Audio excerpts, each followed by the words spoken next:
नमस्कार, बदमाश न्यूज में आपका स्वागत है। मैं हूं अर्चना मिश्रा। सबसे पहले रुख करते हैं आज की हेडलाइंस पर।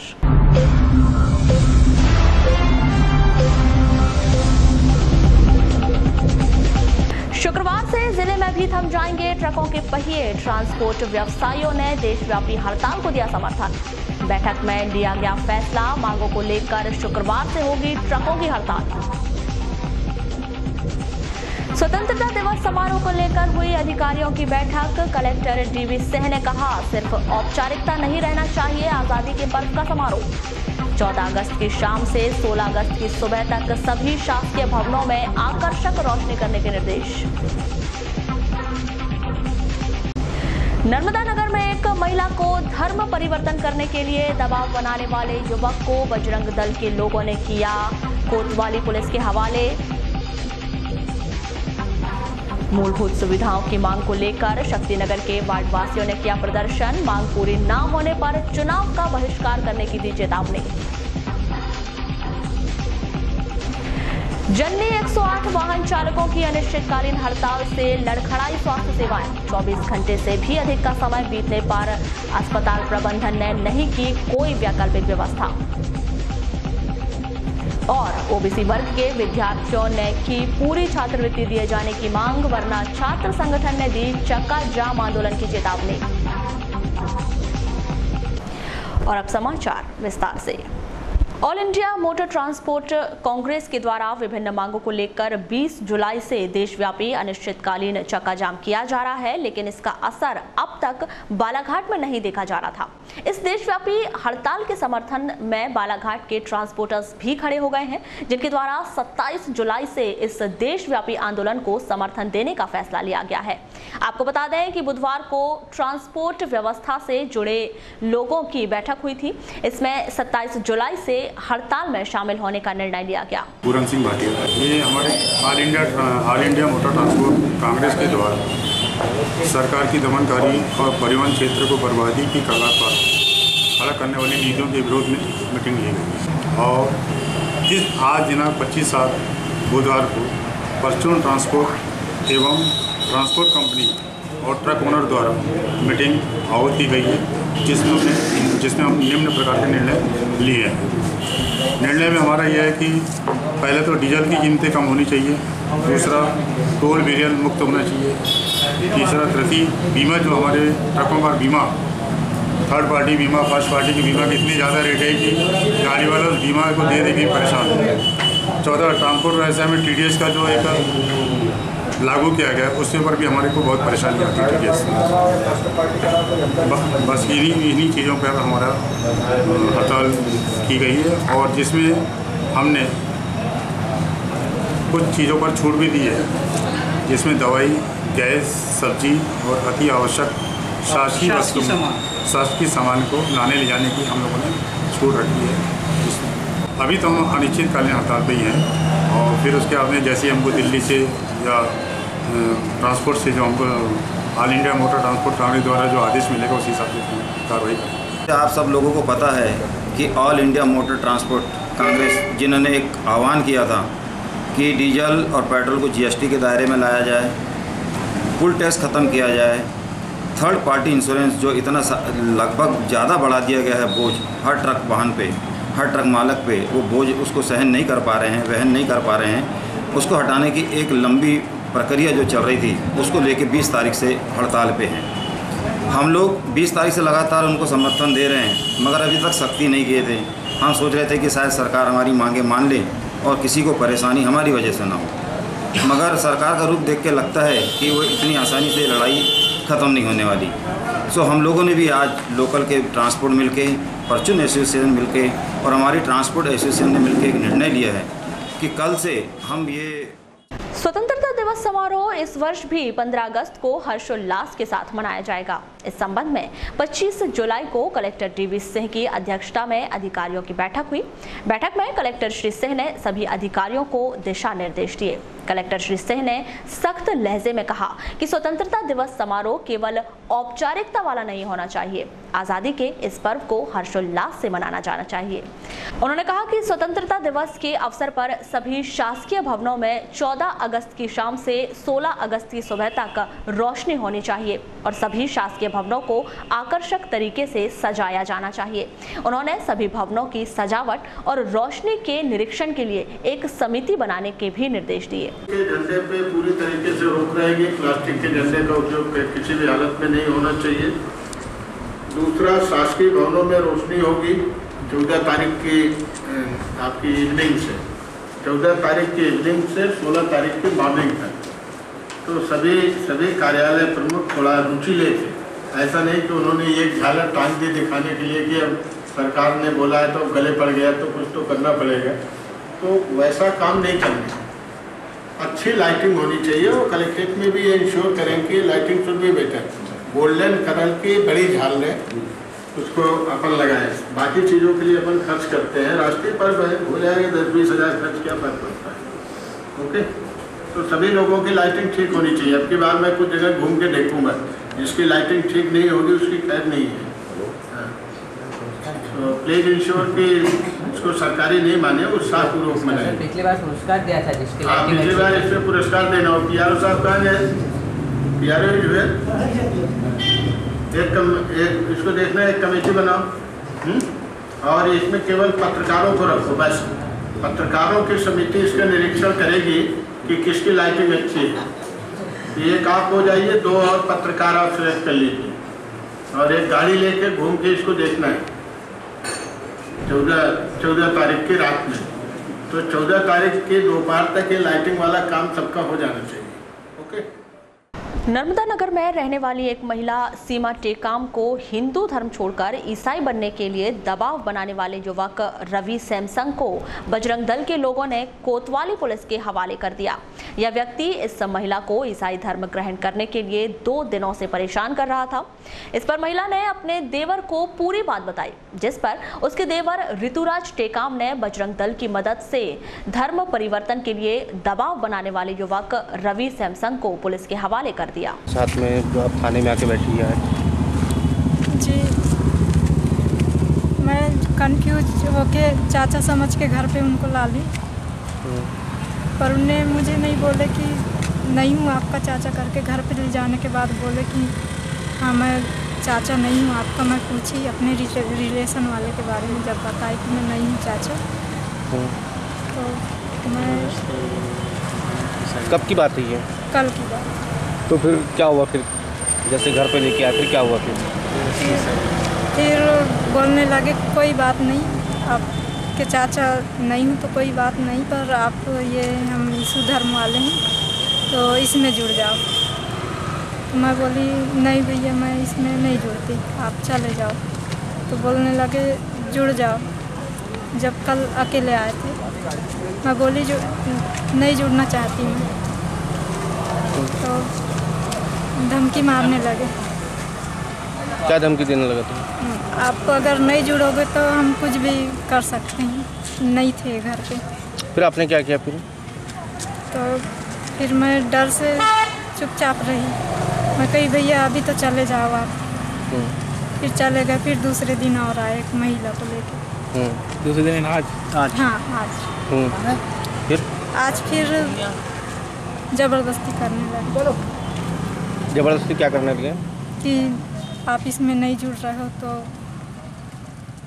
जुड़ जाओ। आपका? ऋतुराज टेकाम। कहाँ रहते आप?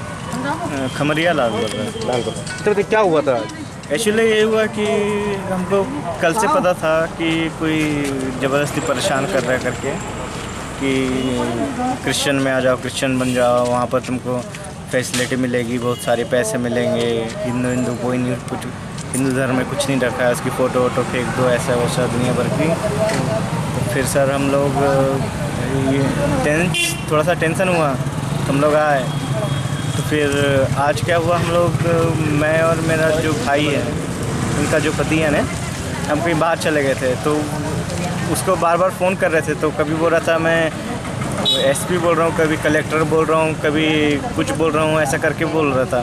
फिर इनसे बात कराया तो बोलता है ठीक है मैं अभी आ रहा हूँ। बोलता है माहौल हार्डवेयर है मोती नगर में, वहाँ पर आया और बोला एक मैडम के साथ आया, प्रेस लगाती जो मैडम, तो उनके साथ आया और इनको तंग करने लगा। बोले कि तुम्हारा पति मारता पीटता है, तुमको मैं पैसे दिलवाऊँगा, वहाँ पर सब यीशु धर्म में अच्छा होता है, हिंदू धर्म कुछ नहीं होता, उसको मारपीट, फ़ोटो वोटो जला दो, कुछ नहीं होता, ये सब यीशु। फिर कब पकड़ के ले आया उसको आप लोग? फिर आप लोग नहीं पकड़े थे क्या? हाँ सर, फिर हमने पकड़ के लाया और थाने पुलिस के हवाले कर दिया। फिर पुलिस के हवाले किए और अभी साल बैन हो चुका है। और सूचना किए थे हिंदू बजरंग दल को, तो वहाँ के भैया लोगों ने काफ़ी हेल्प किए और उनने साथ में क्या नाम है उस शख्स का? मेरा नाम दुर्गेश शर्मा। शर्मा जी, क्या वाक़या हुआ था आज? आज भैया वार्ड नंबर 25 नर्मदा नगर में सीमा उइके करके एक महिला है, सीमा टेकाम करके एक महिला है।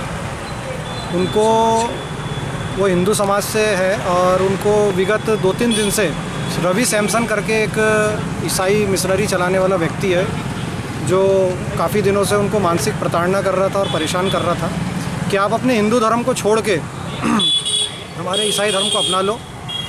तो वो महिला ने उसको मना कर दी कि मैं आपके धर्म को नहीं अपनाऊंगी। तो फिर वो उसके बाद में भी उनको कई तरीके से यातनाएं देने लगा, विभिन्न प्रकार के, कभी मैं कलेक्टर बोल रहा हूँ, कभी एसपी बोल रहा हूँ, और दुनिया भर के नए नए लोगों के नाम करके फ़ोन करने लगा, धमकाने लगा कि अगर आप मेरे धर्म में आओगे नहीं तो मैं आपका बहुत अहित कर दूंगा। नहीं, आपके द्वारा भी क्या कार्रवाई की जा रही है भैया? हमारे द्वारा ये कार्रवाई की गई है कि हमने उस व्यक्ति को यहाँ थाने में लेके आए हैं और थाने में उसके खिलाफ़ में हमने FIR दर्ज करवाए हैं। और हम शासन प्रशासन से यही मांग करते हैं कि उस व्यक्ति के ऊपर में कड़ी से कड़ी कार्रवाई की जाए, ताकि आगे कभी कोई भी व्यक्ति अगर हिंदू धर्म वालों को अगर ईसाई बनाने की कोशिश करता है तो उसके ऊपर में कड़ी से कड़ी कार्रवाई हो। इस संबंध में कोतवाली के प्रभारी मनोज जादव ने दूरभाष पर चर्चा के दौरान बताया कि महिला की शिकायत के आधार पर जांच की जा रही है, जांच के बाद जरूरी कार्यवाही की जाएगी। बीएड में अध्ययनरत ओबीसी वर्ग के छात्र छात्राओं की छात्रवृत्ति में शासन द्वारा भारी कटौती की गई है। पूर्व में शासन द्वारा बीएड की पढ़ाई करने वाले विद्यार्थियों को 28,000 रुपए की छात्रवृत्ति प्रदान की जा रही थी, लेकिन इस वर्ष बिना नोटिफिकेशन जारी कर सरकार ने ओबीसी वर्ग के विद्यार्थियों की 21,000 रुपए की छात्रवृत्ति काट ली है। साथ ही इन विद्यार्थियों को महज 7,000 रुपए की छात्रवृत्ति दी जा रही है, जिसको लेकर ओबीसी वर्ग के विद्यार्थियों व स्वतंत्र छात्र शक्ति संगठन द्वारा धरना प्रदर्शन व चक्का जाम कर आंदोलन करने की रणनीति तैयार की गई है, जिसकी जानकारी बुधवार को सर्किट हाउस में छात्र संगठन व ओबीसी वर्ग के विद्यार्थियों द्वारा आयोजित एक पत्रकार वार्ता में दी गई। आयोजित इस पत्रकार वार्ता के संदर्भ में की गई चर्चा के दौरान स्वतंत्र छात्र संगठन के जिला अध्यक्ष भारत चौरागड़े ने बताया कि संगठन ने पूर्ण छात्रवृत्ति दिए जाने की मांग को लेकर मंत्री से लेकर मुख्यमंत्री और राज्यपाल तक आवेदन के माध्यम से गुहार लगाई है, लेकिन उनकी इस मांग पर किसी ने भी अब तक कोई ध्यान नहीं दिया है, जिसके चलते संगठन द्वारा 1 अगस्त को शहर में धरना प्रदर्शन और चक्का जाम कर अपनी मांगों को लेकर प्रदर्शन किया जाएगा। मामला यह है कि पहले ओबीसी छात्र छात्राएं जितने भी पढ़ते थे उन्हें 28,000 रुपये स्कॉलरशिप मिलती थी। अचानक ही गवर्नमेंट ने ऐसे रूल्स बदले, बिना नोटिफिकेशन के, बिना जानकारी के, सीधे 7,000 रुपये कर दिए, जिससे यह हुआ है कि बच्चे लोग जिन्होंने प्राइवेट कॉलेज में पढ़ते थे वह लोन लेके पढ़ रहे हैं बहुत सारे बच्चे, तो उनको वो स्कॉलरशिप बेस पे पढ़ाई करते थे, तो वो इतने एकाएक फीस जो कम हो गई है, इससे बहुत सारे बच्चों का नुकसान हुआ है। बहुत सारे बच्चे आत्मघाती कदम उठाने के लिए बाध्य हो गए हैं और बहुत सारे बच्चों का कहना यह है कि स्कॉलरशिप नहीं मिले तो हम लोग बहुत सारे बच्चे अपना एडमिशन वो वापस ले लेंगे। तो इससे बहुत बड़ा एक कहीं ना कहीं शासन के द्वारा गैर जिम्मेदाराना हरकत है और हम चाहते हैं कि जल्द से जल्द या तो उनकी, इसके पहले ही इन्होंने मुख्यमंत्री महोदय, राज्यपाल महोदय सभी लोगों को ज्ञापन दे दिए, लेकिन वहाँ से कोई भी समाधान इसका नहीं हुआ। माननीय हमारे कृषि मंत्री गौरीशंकर बिशन जी के पास भी गए, उन्होंने भी साफ मना कर दिया कि हम कुछ नहीं कर सकते। जब हमारे कैबिनेट मिनिस्टर जब इस प्रकार के हमें आश्वासन दे रहे कि हम कुछ नहीं कर सकते, हम लोगों को आंदोलन करने के लिए बाध्य होना पड़ा है और बहुत जल्द ही प्रदेश स्तरीय इसका आंदोलन की तैयारी शुरू हो गई है कि अब ओबीसी के जितने बच्चे हैं और स्वतंत्र छात्र शक्ति संगठन के साथ मिलकर एक बहुत बड़ा आंदोलन करने वाली है, जिसकी अगर से इसमें कुछ आंदोलन में कुछ होता है तो पूरा का पूरा प्रशासन शासन इसका जिम्मेदार होगा। मनमाने तरीके से पेनल्टी काटे जाने और लाखों रुपए का बकाया भुगतान न किए जाने के विरोध में जन्नी 108 वाहन चालकों ने मंगलवार शाम से ही अनिश्चितकालीन हड़ताल शुरू कर दी है, जो अब भी जारी है। वाहन चालकों की इस हड़ताल को 24 घंटे से भी अधिक का समय बीत जाने पर भी जिला अस्पताल प्रबंधन द्वारा अब तक वाहनों की कोई वैकल्पिक व्यवस्था नहीं की गई है, जिसके चलते दूरस्थ व ग्रामीण क्षेत्रों से प्रसूता महिलाओं को लाने ले जाने सहित आपातकालीन सेवा के लिए लोगों को भारी दिक्कतों का सामना करना पड़ रहा है, जिसका सीधा असर जिला अस्पताल की निःशुल्क स्वास्थ्य सेवाओं पर भी पड़ रहा है। वहीं अस्पताल प्रबंधन द्वारा प्रसूताओं को निजी वाहनों से लाने ले जाने की बात कही जा रही है। इधर हड़ताल पर गए वाहन चालकों द्वारा पूर्व भुगतान न होने तक अनिश्चितकालीन हड़ताल पर रहने की चेतावनी दी गई है। मामले के संदर्भ में की गई चर्चा के दौरान अंसेरा पौनेरा निवासी प्रसूता महिला के पति रविकांत ठकरेले द्वारा जन्नी वाहन सुविधा उपलब्ध कराए जाने की मांग की गई है। यहाँ पेशेंट लेकर के आया था डिलीवरी के लिए। अच्छा, तो अभी हो गई? हाँ, डिलीवरी हो गई, सीजर से हुई है। तो अभी जाने के लिए साधन देख रहे हैं, साधन नहीं मिल पा रहा है, अपने साधन से जाओ बोल रहे हैं। तो तुमने बोले नहीं, फिर इन लोग क्या बोल रहे हैं? हड़ताल वाले बोल रहे हैं कि हमें पेमेंट नहीं मिल रहा है, इसलिए हम नहीं ले गए। जिला अस्पताल प्रबंधन वैकल्पिक व्यवस्था के रूप में बात कर रहा था, तो उनने कोई व्यवस्था नहीं बनाई क्या? नहीं, वो बोल रहे हैं अपने साधन से जाइए, आप खुद का वाहन लेकर। वहीं कन्हार टोला निवासी दुर्गा प्रसाद ने बताया कि अस्पताल के डॉक्टरों द्वारा निजी वाहन से प्रसूता को घर ले जाने की बात कही जा रही है। वही अपना डिलीवरी वाला पेशेंट था, उसको लेके आए थे कल व्यवस्था हो गई। आज जाने के लिए रिफर कर रहे थे, व्यवस्था नहीं है। क्या व्यवस्था नहीं है? यानी जाने के लिए गाड़ी जन्नी नहीं मिल रही है? नहीं मिल रही है। तो आप लोगों ने यहाँ के डॉक्टर से बोले नहीं कि भाई व्यवस्था क्या है करके? अपने साधन से जाओ बोल रहे हैं। अभी कैसा करना पड़ेगा? पैसे खर्च करना पड़ेगा? पैसे खर्च करना पड़ेगा। यानी हम लोग तो अब निःशुल्क सेवा रहती गई कि कोई ध्यान दिया नहीं है। तो अभी डॉक्टर लोग क्या बोल रहे हैं? डॉक्टर लोग अपने साधन से जाओ। इसके अलावा पौनेरा निवासी प्रसूता महिला सुनेश्वरी ठकरेले ने बताया कि अस्पताल वाले उन्हें बस से घर जाने की सलाह दे रहे हैं। हम डिलीवरी प्लेट के लिए आए थे, बट यहाँ पे हमको तो डिलीवरी छुट्टी भी मिल चुकी है, बट गाड़ी नहीं मिल पा रही है। हम कैसे जाए? आई तो बस से तो जा नहीं सकते। हमने बोले बस से कैसे जाए, चल भी नहीं पा रहे अच्छे से, और तो हम बैठेंगे कैसे बस में। बोल रहे हैं कि गाड़ियाँ सब बुकिंग पे है करके, कोई सुविधा नहीं है, कैसे जाए? आप भी बताइए ना। वहीं जिला जन्नी 108 संचालक निषिद्ध श्रीवास्तव द्वारा मांग पूरी न होने तक अनिश्चितकालीन हड़ताल जारी रखने की चेतावनी दी गई है। जब तक हमारी पेनल्टी जो पहले पेनल्टी काटी गई है उसका अभी तक भुगतान तो आया नहीं। कंपनी से रेगुलर बात हो रही है, कंपनी बोलते रही है चालू कर दो, लेकिन पिछले बार की तरह भी अगर आश्वासन पे ही चालू कर देंगे तो हमको नहीं लगता कि पैसा आएगा, क्योंकि अभी तक आश्वासन में ही चालू करें। तो अच्छा, ये इनको सूचना दी थी आपने जिला अस्पताल प्रबंधन सबको? कलेक्टर साहब को दिया है, CMO सर को सूचना दे दी है, हमने ZHL भोपाल में भी NRHM को भी कर दी है। तो क्या बोल रहे हैं यहाँ के उनके संस्था वाले, क्या बोल रहे हैं? अभी तो हमने उनसे बात नहीं करे, हम तो अपनी बात पे अड़ग हैं। हमको पैसा डालो हमारे अकाउंट में तो गाड़ी चले। अच्छा, पैसा मिलने पे ही गाड़ी चले, नहीं तो बंद। इस पूरे मामले के संदर्भ में की गई चर्चा के दौरान सिविल सर्जन AK जैन ने वाहनों की वैकल्पिक व्यवस्था किए जाने की बात कही है।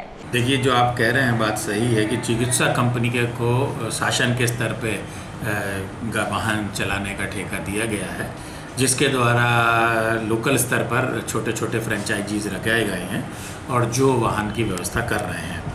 और ये वाहन की व्यवस्था कुछ इस प्रकार है कि पूरे के पूरे ज़िले से, और चूँकि जिला अस्पताल सबसे बड़ा अस्पताल है और हमारा पहला रेफरल सेंटर है, तो निश्चित रूप से सारे मरीजों को जिला अस्पताल ही आना होता है। तो ये बात तो सही है कि अगर वाहन की व्यवस्था नहीं रहेगी तो मरीजों को परेशानियां तो होंगी, इससे तो कोई दो राय नहीं है।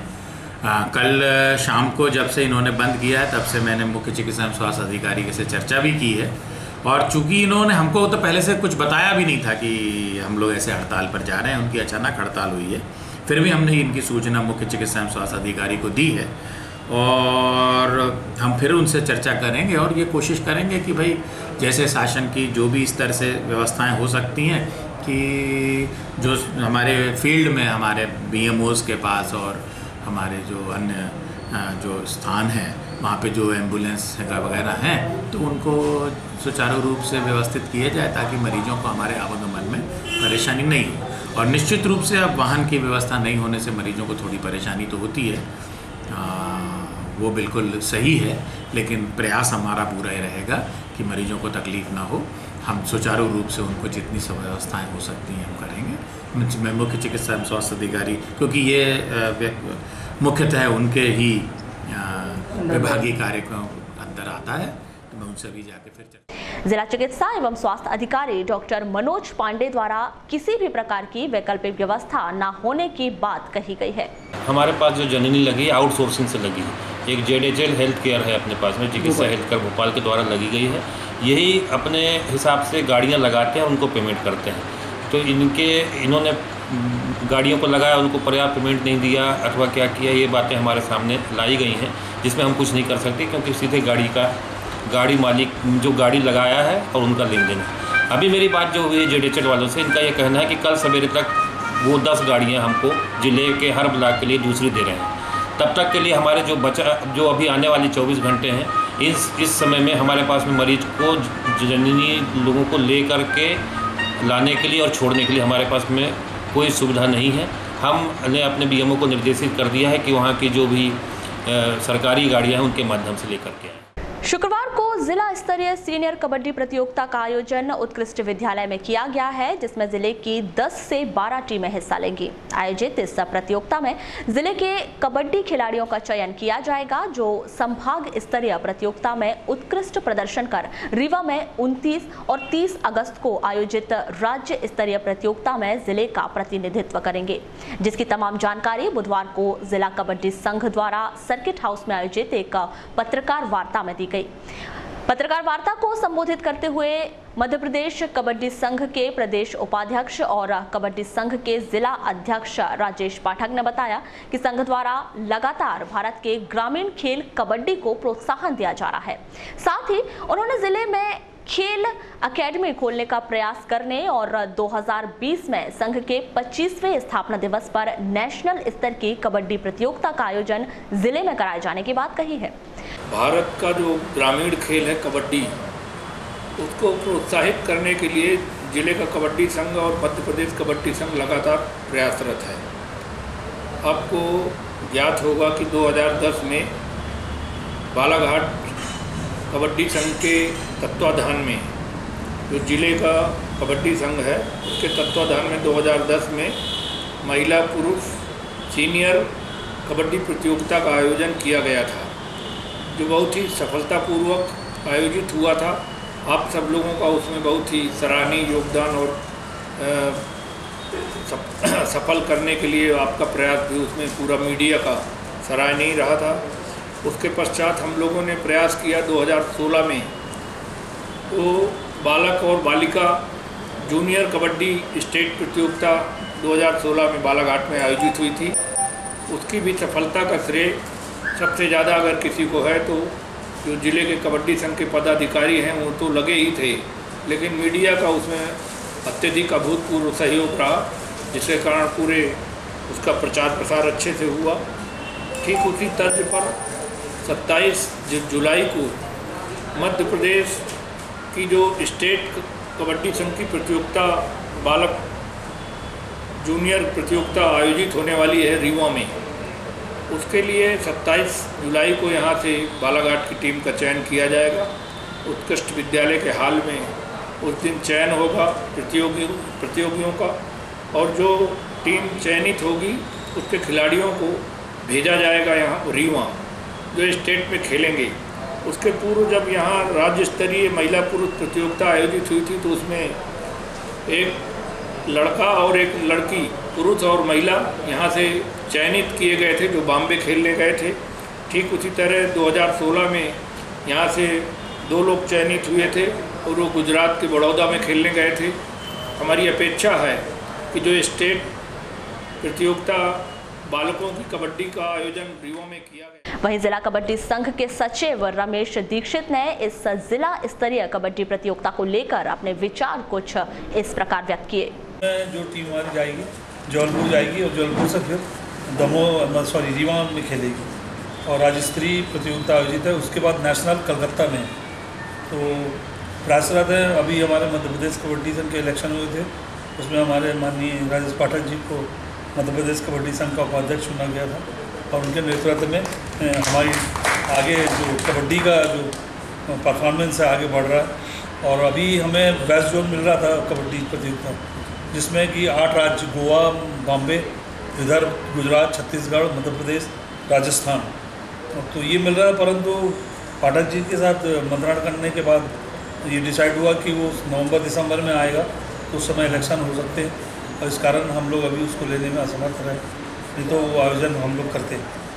और अभी बीच में सब जूनियर जो हमारा हुआ था, उसमें हमारे बालाघाट का एक लड़का लालवर रहेगा, उसमें नेशनल गया था और वहाँ उसने 3rd स्थान मतलब कांस्य पदक जीता। उसमें best player of the India के बेस्ट प्लेयर मिला उसको। वो अभी इंदौर में एकेडमी है प्राइवेट, उसमें वो अभ्यास कर रहा है। वो लड़के के फ्यूचर अच्छे और अच्छा आगे बढ़ेगा। मूलभूत सुविधाओं की मांग को लेकर शहर के वार्ड नंबर 24 शक्तिनगर निवासियों का जन आक्रोश देखा जा रहा है, जिन्होंने पक्की सड़क, नालियों सहित परिसर की साफ सफाई व बिजली खंभों में लाइट लगाए जाने की मांग की है। साथ ही मांग पूरी न होने पर आगामी समय में होने वाले लोकसभा, विधानसभा और नगर पालिका के चुनाव का बहिष्कार करने की चेतावनी दी है। मामले के संदर्भ में की गई चर्चा के दौरान वार्डवासी थानी राम भोगाड़े ने बताया कि नगर पालिका द्वारा वार्ड में सीमेंट सड़क और नाली बनाने के लिए 1 साल पहले भूमि पूजन किया गया था, लेकिन इसके बाद भी वार्ड में सड़क व पक्की नालियां नहीं बनाई गई हैं, जिसके चलते वार्डवासियों ने चुनाव का बहिष्कार करने का मन बनाया है। यहाँ पे ये अपने रोड और नाली की समस्या है और यहाँ पर 25-35 साल से करीब लोग बाग रह रहे हैं, तो यहाँ रोड नहीं है और नाली भी नहीं बनी है। और अभी जो 4-5 साल से जो रह रहे हैं बाजू वाले, इसमें उस मोहल्ले में रोड बन गई है, बल्कि मड़के जो हमारा पार्षद है उसके आसपास के गलियों में भी सीमेंटेड रोड हो गई, लेकिन यहाँ सीमेंटेड रोड नहीं हुई है। और ये वार्डवासी जो है कई बार अनिल दुवारे यानी हमारे जो अध्यक्ष हैं अपने नगर पालिका के, उनसे मिल गए। यहाँ पे भूमि पूजन भी हो चुका है अभी 1 साल पहले, लेकिन फिर भी यहाँ के जो भी है जस की तस रोड और नाली का कार्य जस का तस पड़ा हुआ है। और केवल मन समझाने के लिए बीच में अभी एक मुरम गिराते हैं करके मट्टी डाल के चले गए हैं। और कई बार गई हमारी महिला मंडल भी एक बार डेलीगेशन लेके गई थी नगर पालिका, लेकिन उसके बाद भी किसी प्रकार का काम नहीं हो रहा है यहाँ पर। वहीं वार्डवासी श्रीमती उर्मिला रामडे ने बताया कि चुनाव के दौरान सभी पार्टी के लोग हाथ जोड़कर वोट मांगने आते हैं और चुनाव के बाद कोई भी वार्ड में झांकने तक नहीं आता। वार्ड में तो कुछ भी नहीं होता है जी। यहाँ पे जब से हम लोग आए हैं 25 साल हो गए मकान बनाए हमने। यहाँ पे आज तक ना मतलब लाइट को नहीं देखा जाता, कोई खंभे को नहीं देखा जाता, कोई ये कीचड़ हो रहा है इसको नहीं देखा जाता, या नाली नहीं बनी कभी। हम लोग जैसे भी अपने साधन से रह रहे हैं यहाँ पे। हम वही चाहते कि कम से कम रोड तो बने, कीचड़ में बच्चे नहीं निकल सकते, हम लोग घर के बाहर नहीं निकल सकते। और जब चुनाव का माहौल आता है तो सभी पार्टी के लोग आते हैं यहाँ पे, लेकिन अभी कोई पार्टी के लोग आके नहीं झाँकते हैं। शिकायत बहुत की हमने, अध्यक्ष जी ने यहाँ पूजा करवाया और ये मड़के जी को शिकायत करते हैं तो बोलते हैं कि मेरी तरफ से कोई कमी नहीं है और करते कुछ नहीं है। वहीं वार्डवासी नेतलाल लिल्हारे ने बताया कि वे 15 सालों से टैक्स भर रहे हैं, लेकिन नगर पालिका द्वारा कोई भी सुविधाएं नहीं दी जा रही हैं। इससे पूरा वार्ड प्रभावित है, इस मोहल्ले भर वाले प्रभावित हैं, यहाँ से इधर दूसरे वार्ड जाने वाले भी प्रभावित है, क्योंकि ये रोड आगे तक निकला है, बेचारे इसमें से जाते हैं, क्योंकि यहाँ से वो उधर निर्मल नगर तक के लोग जाते हैं, सभी लोग प्रभावित हैं। इस पूरे मामले को लेकर की गई चर्चा के दौरान वार्ड नंबर 24 के पार्षद राजेश भड़के ने बताया कि रोड और नालियों के टेंडर ठेकेदार द्वारा ले लिया गया है। पीआईसी की बैठक से स्वीकृति मिलते ही वार्ड में विकास कार्य शुरू कर दिए जाएंगे। सर, आज वार्ड नंबर 24 के रहवासियों ने बड़ी नाराजगी जताई है सड़क और गंदगी को लेकर, क्या कहना है? टेंडर हो चुका है, ठेकेदार ने काम ले चुका है, बस वही पीआईसी की बैठक में स्वीकृति मिल जाए, उसके बाद काम चालू हो जाए। सर, ये भी देखा गया कि गंदगी भी बहुत, गंदगी नहीं है वहाँ, गंदगी हम अपनी गाड़ी भेजते बाकायदा, है ना। अब 1-2 खंबे लाइट बंद रहती है तो उससे कोई दिक्कत नहीं है। मेरे पर आरोप क्या है कि देखो, मैं जितना काम अपने मन से करता हूँ उतना तो कोई कर ही नहीं सकता उस वार्ड में।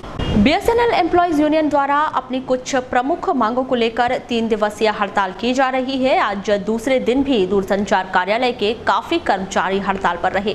इसके संबंध में चर्चा करने पर बीएसएनएल एम्प्लॉयज यूनियन के जिला सचिव हरिशंकर बनोटे ने कहा कि वेतन निर्धारण, 4G स्पेक्ट्रम सहित 3 मांगों को लेकर हड़ताल की जा रही है, जो कल भी जारी रहेगी। सर, आज जो हड़ताल जो की गई है, किन मांगों को लेकर की गई? ये हमारे यहाँ 3 मांगों, वेतन निर्धारण और 2G स्पेक्ट्रम, 3G, हमको 4G स्पेक्ट्रम चाहिए, लेकिन हमको प्रदान नहीं किया गया अभी तक। तो क्या भूख हड़ताल चल रही है? ये भूख हड़ताल चल रही 3 दिनों की, 24, 25, 26। तो क्या वजह से? ये सरकार से हमने ये मांग किए थे कि भाई हमको 4G स्पेक्ट्रम दिया जाए, ताकि हम भी उपभोक्ताओं को अच्छी से अच्छी सेवा दे सकें। बुधवार को जिला सहकारी केंद्रीय बैंक में नाबार्ड संचालक मंडल की आवश्यक बैठक का आयोजन किया गया, जिसमें नाबार्ड क्षेत्रीय कार्यालय भोपाल से पहुंचे पदाधिकारियों ने किसानों से जुड़े विभिन्न मुद्दों पर चर्चा की। साथ ही जिले के किसानों को और भी बेहतर सुविधाएं देने पर अपने सुझाव दिए। आयोजित इस नाबार्ड संचालक मंडल की बैठक के संदर्भ में की गई चर्चा के दौरान जिला सहकारी केंद्रीय बैंक महाप्रबंधक PS धनवाल ने अपने विचार कुछ इस प्रकार व्यक्त किए। माननीय संचालक मंडल की बैठक आहूत की गई थी, जिसमें नाबार्ड क्षेत्रीय कार्यालय भोपाल के से पधारे हुए निरीक्षण अधिकारियों के द्वारा गत 15 दिवसों में जो संवैधानिक निरीक्षण किया गया था, उसमें पाए गए मुख्य कमजोर और हमारे सबल पक्षों दोनों की तस्वीर को उनके द्वारा प्रस्तुत किया गया था, जिस पर गहन विचार विमर्श किया गया एवं जो त्रुटियां कुछ पाई गई हैं या कमियां कुछ पाई गई है, उसमें माननीय संचालक मंडल के द्वारा एवं एज सचिव की हैसियत से मेरे द्वारा उनसे कमिटमेंट किया गया कि उनमें सब में उनके सुझाव के अनुसार उनमें सुधार करेंगे। वारासिवनी में भी लिपिक वर्ग कर्मचारियों की हड़ताल जारी है। विभिन्न विभागों के ये कर्मचारी 23 जुलाई से हड़ताल पर हैं। इन लिपिकों की मांग है कि रमेश चंद्र शर्मा की रिपोर्ट को लागू किया जाए।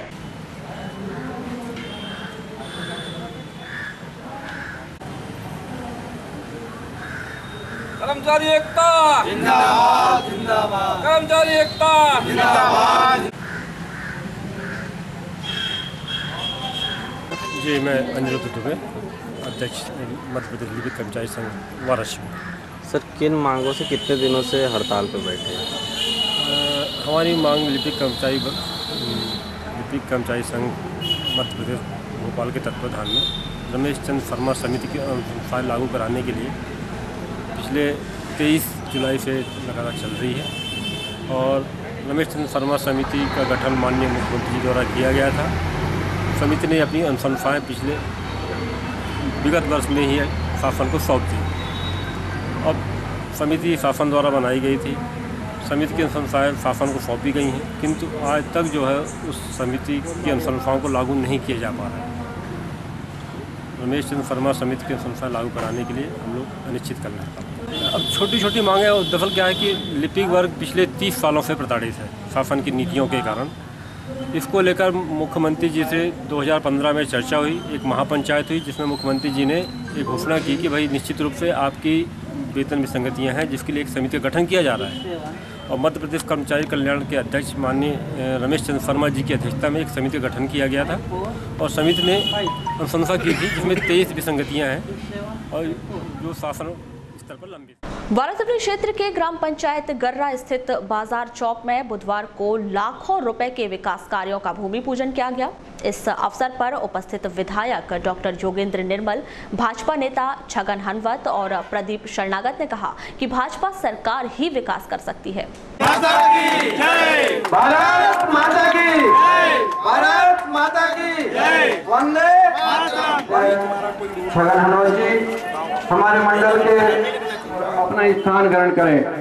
बोले क्या करेंगे? मैं गया MP RRDA में, इनका प्रस्ताव भेजा गया, सीमेंट रोड बनाओ, MSc की क्लास चाहिए, हमारे यहाँ फैकल्टी चाहिए। हमारे 15 अप्रैल के बाद कि तू जो बात कर रहा है उसमें तेरी भागीदारी तेरा परिवार करेगा क्या? बोले डॉक्टर साहब क्या बोलना चाह रहे हो? मैंने कहा इनके ये बैठे 14 बार टेंडर लग गए। ENC साहब ने मेरे सामने चीफ इंजीनियर को फोन किया, बोले तुम कर रहे हो कि मैं कर दूं? घाटे में कोई ठेकेदार काम करेगा क्या? फिर 20, 25, 30, 35% अभाव में टेंडर लगे।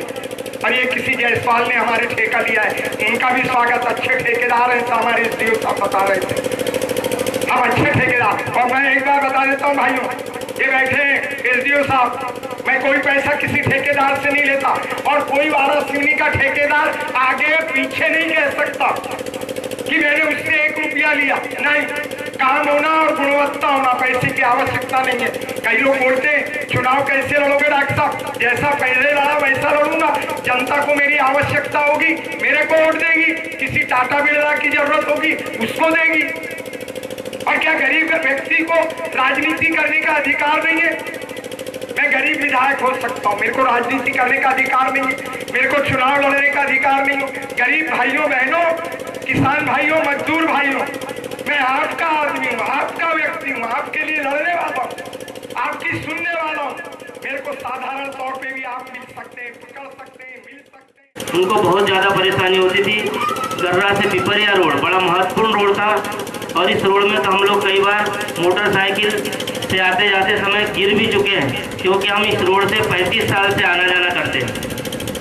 इस वारासिवनी विधानसभा क्षेत्र में 2013 के पहले लगातार 15 वर्षों तक एक काला अध्याय लिखा गया था, जिस 15 साल में केवल समाचार पत्रों में छपता था विकास पुरुष, लेकिन काम के नाम पर कुछ भी नहीं हुआ।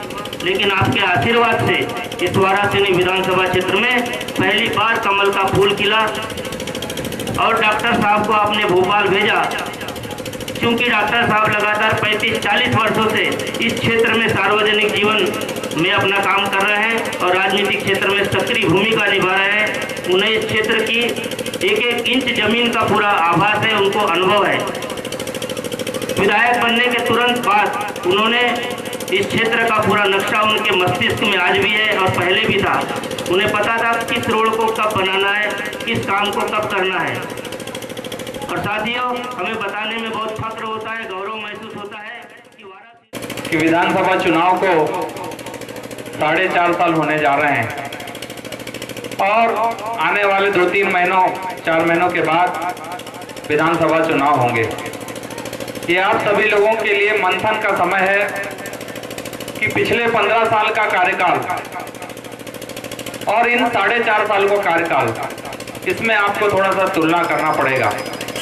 चाहे वो सड़कों की बात हो या क्षेत्र में खुलने वाले नई हाई स्कूल की बात हो या क्षेत्र में बनने वाले नए बड़े पुलियों की बात हो, चाहे निरंतर जितने विकास कार्य इस क्षेत्र में पिछले 4 साल में हुए हैं, इन सबका मंथन आप लोगों को करना पड़ेगा बंधुओं।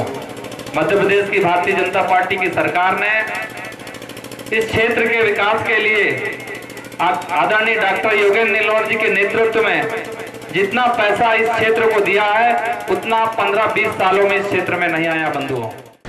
पूर्व विधायक प्रदीप जायसवाल ने रेत की कीमत कम किए जाने की मांग की है। पत्रकारों से चर्चा करते हुए श्री जायसवाल ने कहा कि रेत के मामले में वारासिवनी के भाजपा विधायक ठेकेदार की तरफदारी कर रहे हैं। लेकिन जिस प्रकार से SDM से हमारी बात हुई थी, हमने मांग रखी थी कि 7 दिन तक हमारे नगर पालिका के माध्यम से रेत निकालने की अनुमति दी जाए और उसमें पुलिस प्रशासन और माइनिंग उसको रोके ना, कोई कार्रवाई ना करे, इतना जिला प्रशासन सहयोग करे। और जिसमें हमारे SDM ने हमको आश्वासन दिया था कि 10 दिन तो नहीं, लेकिन हम 7 दिन आपको अनुमति हम दिलाने का प्रयास करेंगे।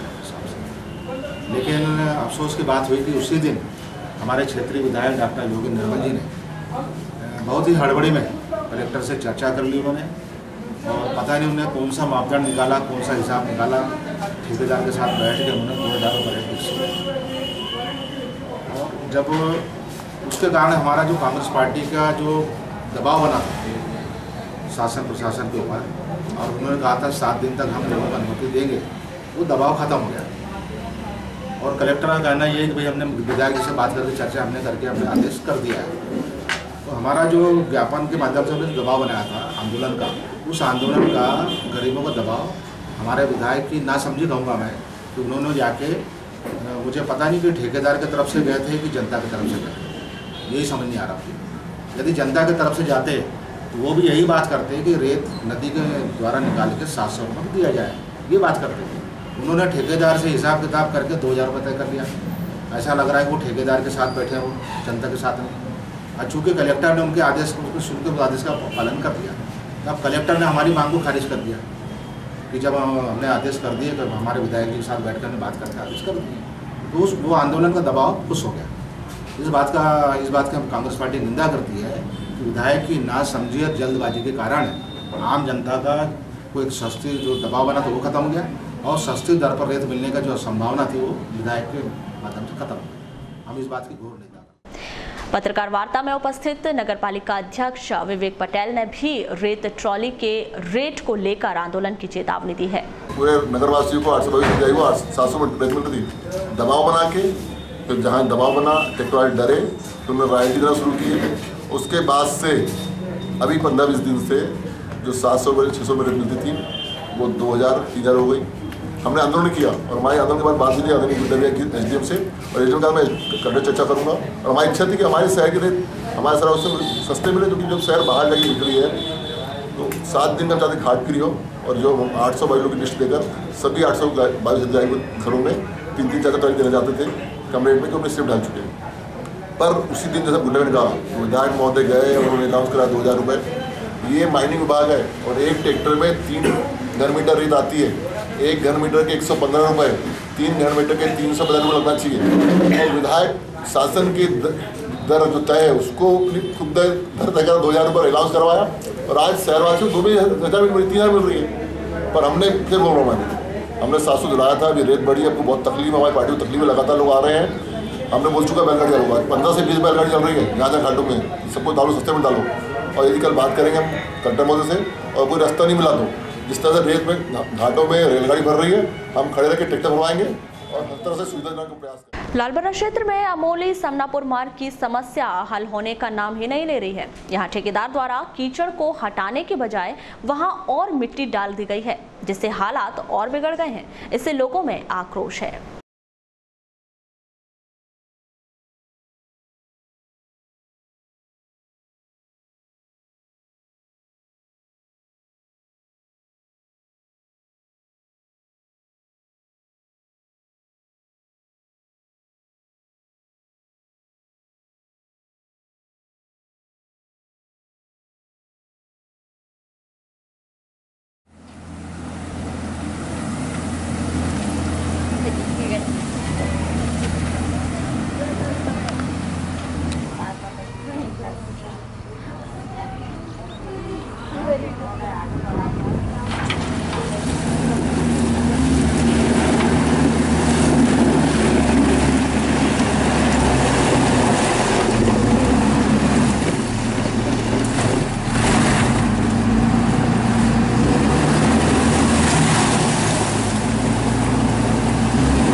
आपका परिचय?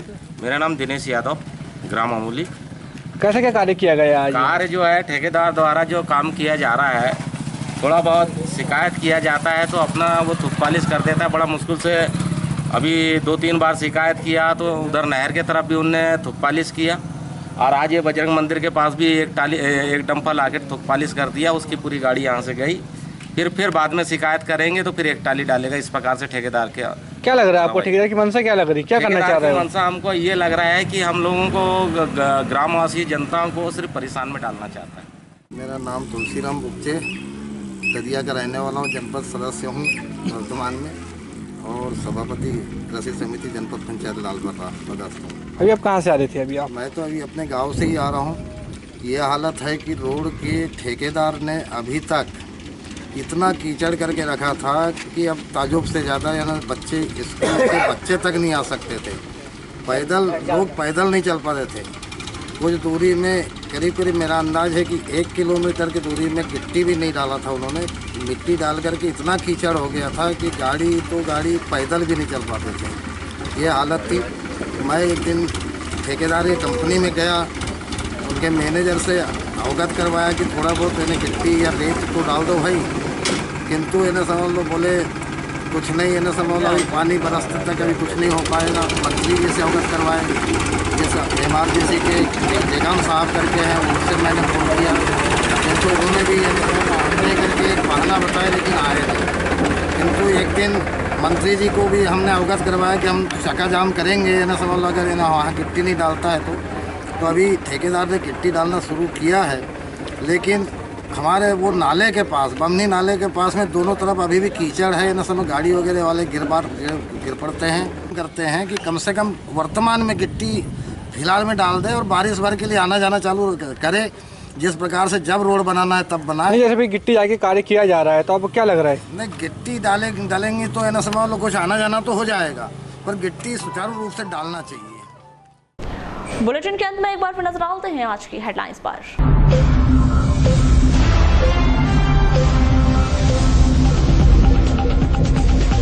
शुक्रवार से जिले में भी थम जाएंगे ट्रकों के पहिए। ट्रांसपोर्ट व्यवसायियों ने देशव्यापी हड़ताल को दिया समर्थन। बैठक में लिया गया फैसला, मांगों को लेकर शुक्रवार से होगी ट्रकों की हड़ताल। स्वतंत्रता दिवस समारोह को लेकर हुई अधिकारियों की बैठक। कलेक्टर DV सिंह ने कहा, सिर्फ औपचारिकता नहीं रहना चाहिए आजादी के पर्व का समारोह। 14 अगस्त की शाम से 16 अगस्त की सुबह तक सभी शासकीय भवनों में आकर्षक रोशनी करने के निर्देश। नर्मदा नगर में एक महिला को धर्म परिवर्तन करने के लिए दबाव बनाने वाले युवक को बजरंग दल के लोगों ने किया कोतवाली पुलिस के हवाले। मूलभूत सुविधाओं की मांग को लेकर शक्तिनगर के वार्ड वासियों ने किया प्रदर्शन। मांग पूरी न होने पर चुनाव का बहिष्कार करने की दी चेतावनी।